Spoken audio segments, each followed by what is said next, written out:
Happy Monday. Welcome back, friends. My name is Rita Ernst. I am the author of Show Up Positive, contributing author to Culture Impact, and you are at the Monday Minute. I am so glad you are here. If you're with me live, feel free to jump in the chat and say hello.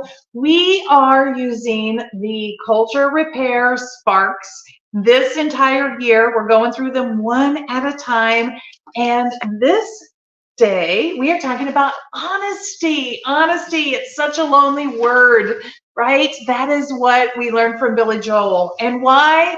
Because it's so rare. And we even have trouble at times being honest with ourselves. And I know you know what I am talking about. We have all kinds of stories and lies and hiding from our feelings and things that are happening. But let's talk about why honesty is so important to culture repair. Look, you cannot have trust in any relationship if you do not feel like you have honesty that is happening. And trust is foundational. We have to have trust in order for us to have the most impact collectively that we can have. So in workplaces, when we are coming together to accomplish things, we have to trust one another. And the only way we can trust one another is if we feel that people are being honest. And so why do we struggle with honesty? Why do we hold back our honestness with others?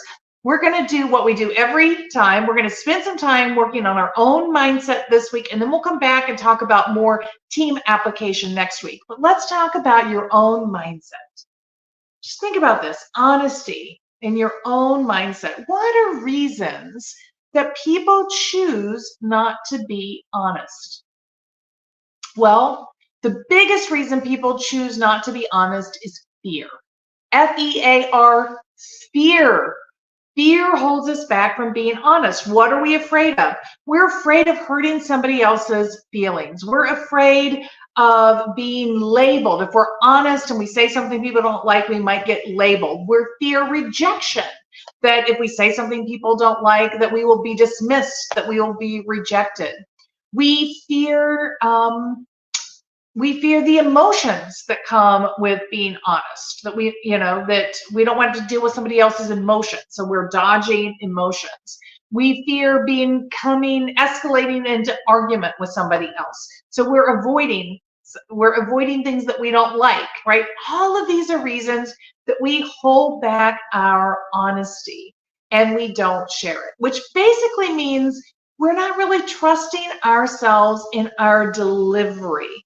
So that's the mindset piece that I want to work on today. I want to work on how do you get into a better relationship of trust with yourself that gives you permission, that allows you to be honest with others. Now, let's be clear. The opposite of honesty is not only dishonesty, right? So you can choose to not be honest, and you don't have to be dishonest. You can just choose to not say anything at all. So you can withdraw. So it's important that we think about this continuum. So if you're not being honest, you are sort of being dishonest, but you're not necessarily always being overtly dishonest. Sometimes it's like that sin of omission, right? If you're omitting something that might be of value to others or to the relationship.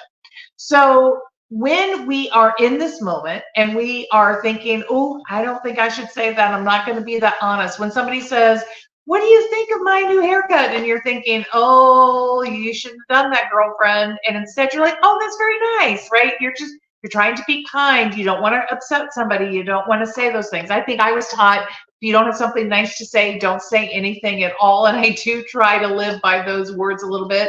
It does help to keep peace. But how do you do the internal check to say, can I trust myself to be honest in this situation? And what are my options? So let's take that very awkward moment where somebody asks you about their outfit, their haircut, whatever it is, and you're thinking, I'm not going to say what you want me to say if I am honest. Why not just turn it back to them and say to them, Well, congratulations on making the choice. Tell me what you love the most about it, right? Just don't, you can kind of circumvent but you can still stay in connection and conversation. And most likely you won't have to go back and answer the question that you were asked to begin with. So there are ways of, when we have that hesitation about, I don't know if it's okay to say what I'm going to say, we can try to redirect the conversation in some ways. Another technique that you can use in honesty is to check in with your intention.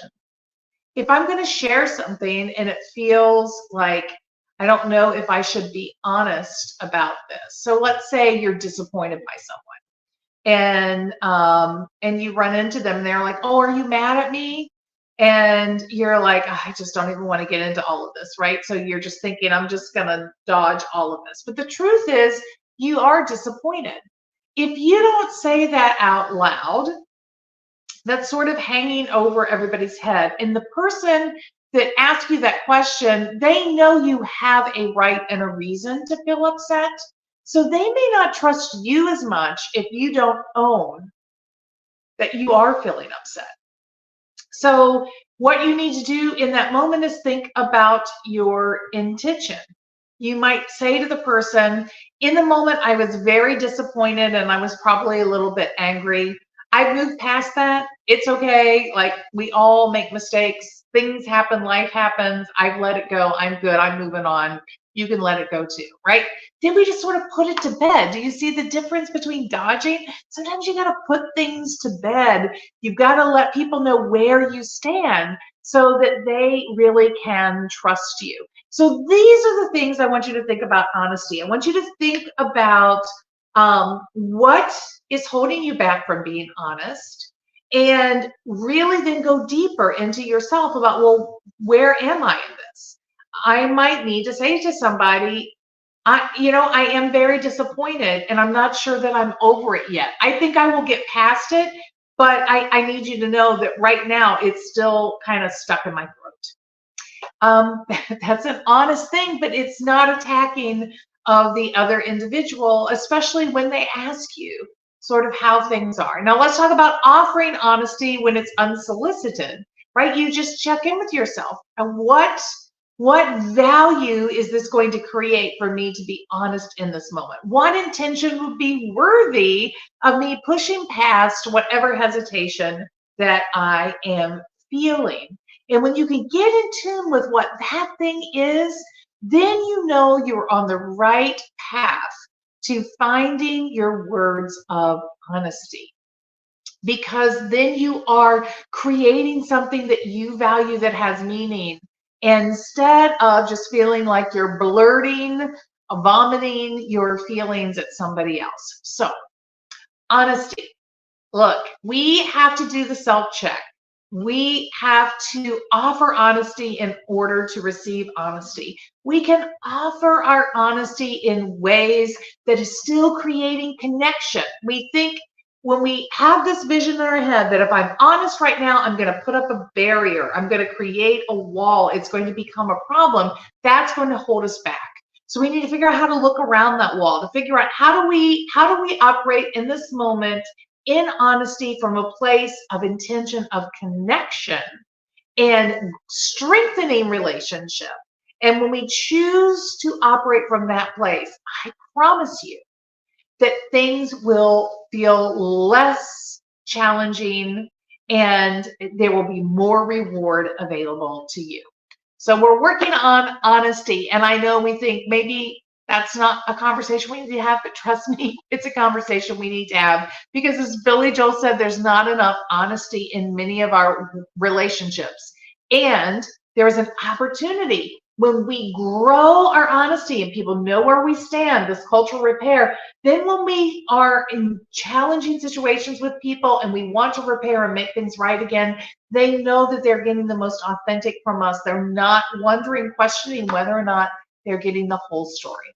I hope you find these tips on honesty valuable. Come back next week.